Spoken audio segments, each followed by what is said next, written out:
Alright guys, this is a testing tip that I find helpful when I take my nursing tests. So if you want this little tidbit, please stay tuned and please listen in. So sometimes when I get case study questions, I would notice I would get really overwhelmed by all the information because before you know it, you have like 5 or more tabs you have to open. You have the provider's orders, the nurse's notes, the vital signs, the history and background, the physical assessment, labs and diagnostics. Like, you have multiple tabs you have to open and all this information, which is all necessary and all needed, but sometimes you need to pinpoint what you're looking for. So what I like to do is I like to go to the question first, read what the question's asking. Say it says, pick the 4 main things that the provider needs to know immediately. What do you need to report to the provider immediately? And then I'll go and read the case study, read all that information, be like, oh, that's a really important detail. That heart rate is pretty high. The provider needs to know that.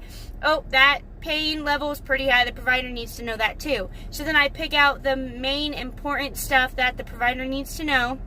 So I look at the question and then I'll read the case study, so that way I know what I'm looking for. I'm going into the case study with a mission and a purpose, so that way it's not just all this mumbo jumbo of information and then before you know it, I've read all of that and it's like, okay, that was a lot of information. What was I looking for? So hopefully that helped you guys, helped you pinpoint what you're looking for. And I've noticed a big difference in my test grades when I started doing that with my case study questions. So hopefully you guys do too, and I hope that helps.